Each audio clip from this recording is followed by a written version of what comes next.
It was a new kind of war for a new century. Farmers defending their land against regiments of foreign troops who wondered what they were dying for.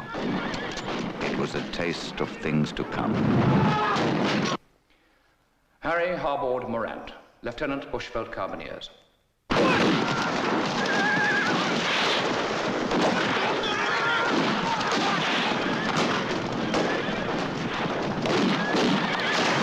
I understand they've been quite effective, sir. Very effective. We've just arrested 3 of them for shooting Boer prisoners and a German missionary. This man killed Captain Hunt. He will be executed immediately. Harry. They mutilated him. They mutilated him with knives while he was still alive. Christ. What rule did you shoot him under? We were out on the veldt, fighting the Boer, the way he fought us. I'll tell you what rule we applied, sir. We applied Rule 303. We caught them, and we shot them under Rule 303. When I have lived long years in vain. Edward Woodward is Morant, a respected soldier trapped in a web of political intrigue. You're a liar! Order! If these 3 Australians have to be sacrificed to help bring about a peace conference, it's a small price to pay. I quite agree, sir. Though I doubt the Australians share our enthusiasm. I'm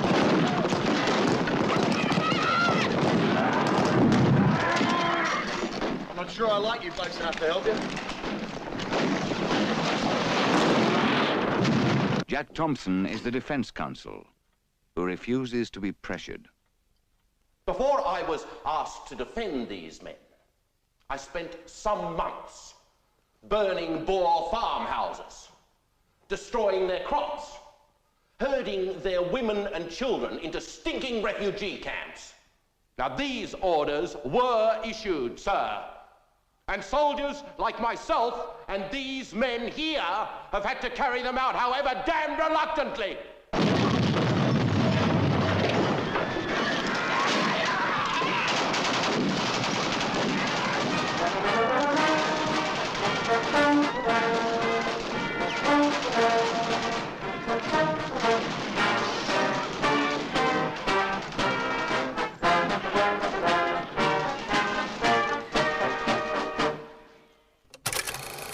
Wicker Man aside, Woodward gave us one of the greatest performances in one of the greatest films of all time, which was Breaker Morant.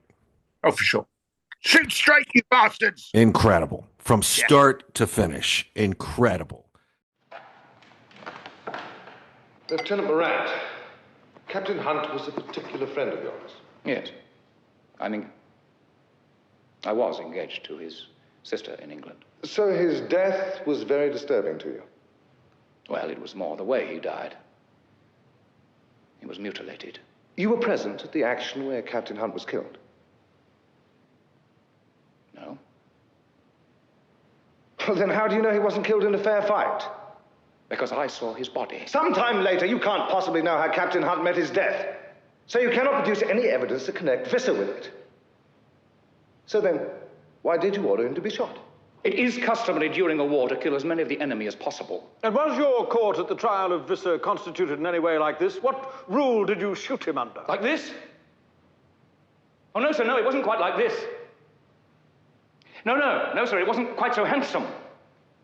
And as for rules, we didn't carry military manuals around with us. We were out on the veldt, fighting the Boer, the way he fought us. I'll tell you what rule we applied, sir. We applied Rule 303. We caught them, and we shot them under Rule 303. That is a heartbreaking movie. And that's where the emotional tone, the design, the pacing of it, everything is so taut. Mm-hmm. No, they knew where they were going. I mean, I'm almost scared to watch it, actually. Oh, I can't watch it enough. I mean, the cinematic decisions in it, the cinematography approach, just the overall, the editorial the way the movie unfolds, the way they go back through the court case and through flashbacks, and the way all of that is done, and just the performances from top to bottom of everybody in, and there are some Hammer veterans in the cast. Very much so. Yeah. And it's just one of the all-time great films. Yes, they did. What's that? Did they shoot it in South Africa? I don't know.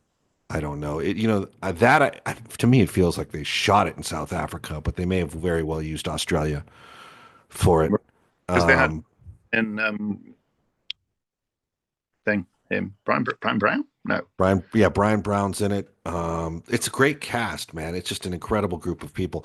And from start to finish, it's just absolutely it's an example of a perfect film in terms of what its storytelling is, what its caliber is. It's just unbelievable. Still to this day. And it's almost 50 years old? Must be at least. Yeah, I mean, that's what led to them casting Woodward in The Equalizer here in the States was Carlton Eastlake, the producer on that, was in studio, and he said, we wanted Edward Woodward because we'd seen him in Breaker Morant, and we were all blown away. So we said, hit him, but we didn't realize that Breaker Morant was a few years before, and that Woodward played younger in it.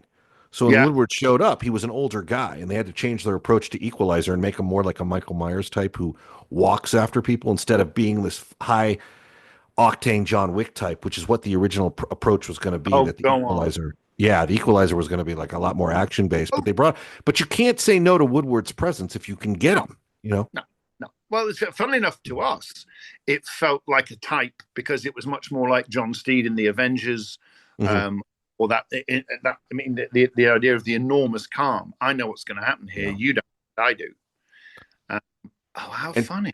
And just the idea that you could place a phone call and the machine would be like, listen, if you need some special services based about my particular talent, it's so funny to reflect on it now. But at the time, I remember thinking like, this is the greatest show we've ever seen. This guy, who would not want to be able to dial that number and be like, I will come and settle it for you immediately. But Woodward was a rare talent. Also a very good Ghost of Christmas Present opposite George C. Scott. Oh, yes. In that version of A Christmas Carol.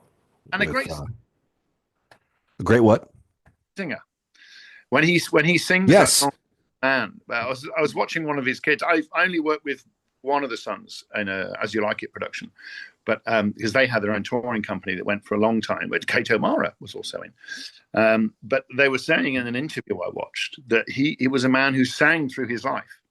He had a great voice, but he was also innately musical. He sang his days. Just kind of fun, isn't it? I mean. Yeah, if you could take anything away from today's discussion, it's one, see Richard's Dracula film. Two, see Breaker Morant, and then maybe go through the Christopher Lee arsenal and see what gets your attention. That'll be a fun. NMOSD is a disease that can blind you, paralyze you, or kill you. But the good news is doctors seem to think they're very close to a cure. They also seem to think that a cure for NMOSD will be a cure for cancer. So that's a 2-for-1 that I can't ignore. And if you're like me, you would donate today to the Guthy Jackson Foundation. My name is Steve Surgic, and I approve this message.